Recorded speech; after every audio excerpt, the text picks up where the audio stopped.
Hi, my name is Callie Chappelle, and thanks for watching this final video about how to be affirmative. This is part 3, which talks about what to do when you're not debating. This set of videos is part of a larger series, the Go Fight Win Novice series, aimed at teaching novice debaters how to do debate. So, my name is Callie Chappelle. I'm a debater for the University of Michigan. I debated for Traverse City Central High School. I'm a 2N 1A, and my fun fact is hashtag 1AR Pride.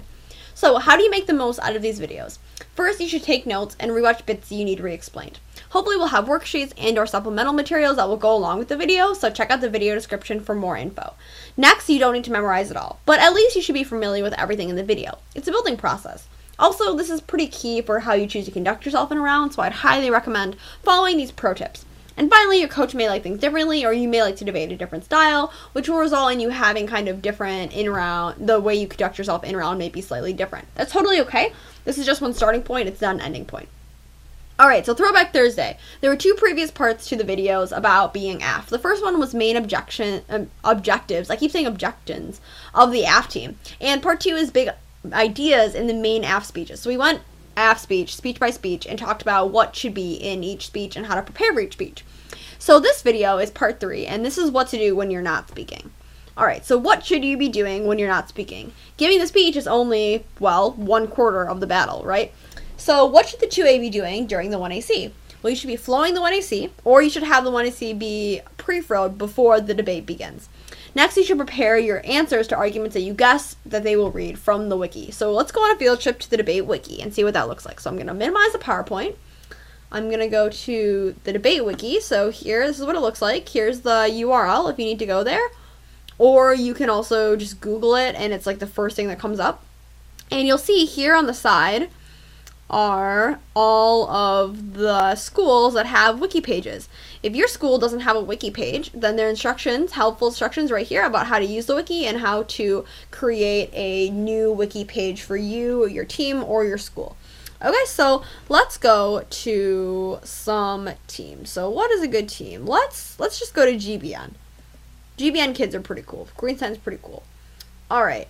So and there's Jason Levin, pretty cool guy. Alright, GBN. So let's just go to the first one. We'll just go to Choi Helps. So just so you know, let's go to the AF page so you can take a look at what an AF page looks like. So within this page, loading, we have all of the different AFs that they read, and here's the tournament, here's the round, here's their opponent, and here's the judge, right? And here's open source, so you can actually download their AF if you click this. So this is going to ask me if I want to download it. I don't actually want to download it. I just want to show you that you can download the Word doc. And then here, if you go to their plans, like here's the one from the TOC, you'll see that they list the 1AC, the advantage name, the tag for the card, the site for the card, and then the beginning and the end of the card here, okay? So now let's go back and take a look at what their neg page looks like. Okay, so here we go. Here's their neg page. And this will show you, this is what you're really interested in during the 2A, or for preparing for the 2AC, is kind of what off case they've read. So I'm just going to scroll down. Of course, just like before, you can see what all their off case was. Oh, it looks like they didn't post any sites. That's fine. So they didn't post any sites, but you can see via the round report kind of what they read. They read framework, and then the Southern Consensus K, and also the history K. Okay, so you can kind of think and look at these opponents and see which one is most similar to your AF. If you, let's see, so they're hitting Glenbrook South. So what did they read? They read a bunch of policy stuff. So they're hitting, let's see, they're hitting Blake. Oh, they don't have, here, let's see what their round report was. They do some more policy stuff. Maybe if they're hitting a more critical team, then like maybe Notre Dame. Is this a, yeah, that's pretty kind of in between. So you can see which one's most similar to your AF and see what their strategies have been. Okay, so let's go back here. So also, after looking at the debate wiki and preparing for potential arguments, you should be watching the other team during the 1AC. Are they flowing the 1AC? Are they talking about specific parts of the AF? And you should have the 1AC up on your computer in case your 1A's computer crashes, and you also should have a couple of extra cards ready in case the 1AC is more speedy than usual.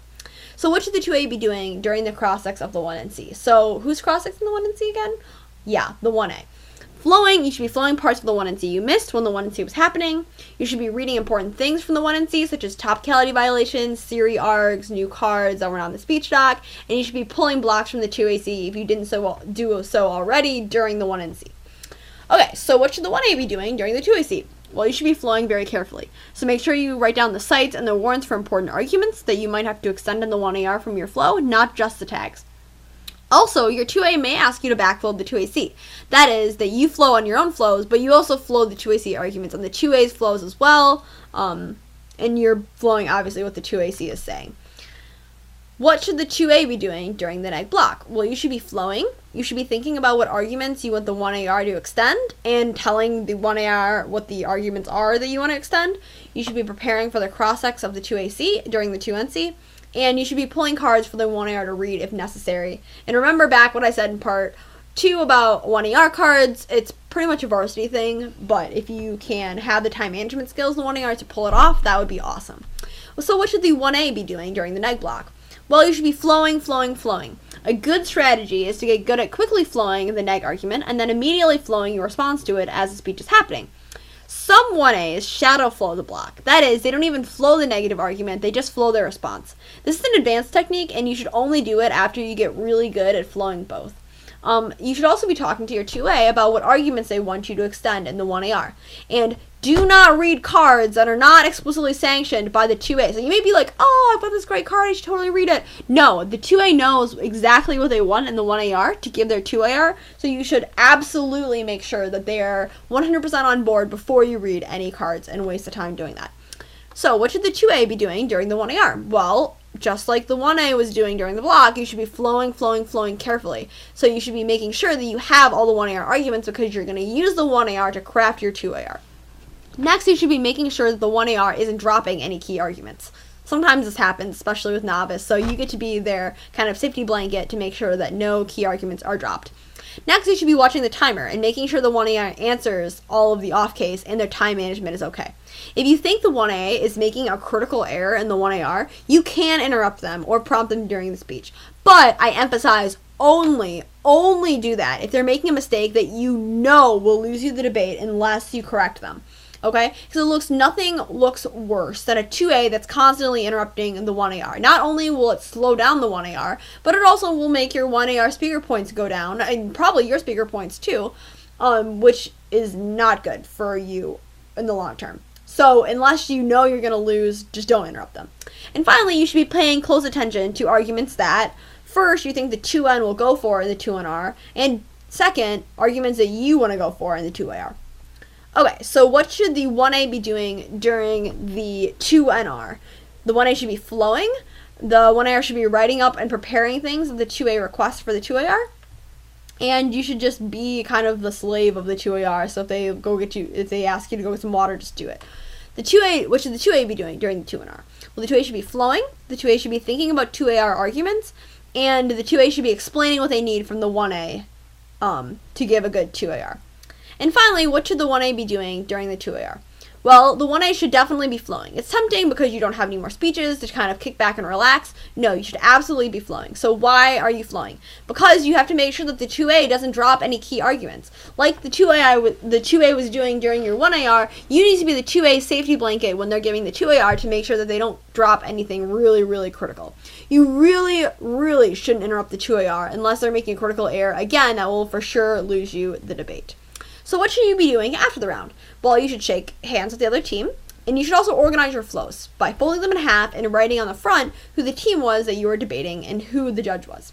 I always like to compliment my partner on something that I think that they did well because I think it fosters a really respectful and positive relationship between partners. When the judge announces a decision about who won or lost, you should write down whether you won or lost the debate on your flow. And you should save all of the speech docs in an organized folder on the Dropbox. So just in case they read something new and you had to pull some cards for it, next time that you hear that argument, you kind of already have those cards in the speech doc, so you can just go back to that debate and pull up what happened. And also, you should start a Word doc or add to a Word doc that you already have with comments from the judge as well as who the judge was and the team that you were debating. So oftentimes, you'll debate the same team multiple times. So if you're hitting a team again, all you can do is just open that Word doc, Control F the team, and then see kind of what happened in the last debate, and if you can exploit things that they messed up the last time to your advantage the second time. On the same token, if you get a judge again, which you probably will, then you can go back and see kind of what the judge's comments were to you about the debates that you've had in front of them in the past, and then hopefully correct them in front of them in the future. If you do that and you point that out, then judges will notice, and they actually will reward you really well in speaker points. So what should you do after the oral critique? So what is the oral critique again? It's when the judge explains kind of what you as an individual debater could have done better, and also why they voted the way they did. So after that happens, you should clean up the room, because it's pretty expensive to hold a tournament, and also, like, usually if it's held in a high school, then you're actually debating in some teacher's classroom. So think about if you came to school and your classroom was an absolute mess. You wouldn't be very happy. Well, make sure that doesn't happen to other teams or other schools in which you're visiting when you leave a room for a debate. So you should make sure you clean up the room and make sure it looks the same as when you got there, or better than when you got there. Alright, so this is the end of the video about what to do when you're not speaking. I hope this was educational, and I hope to see you in later videos. Thanks!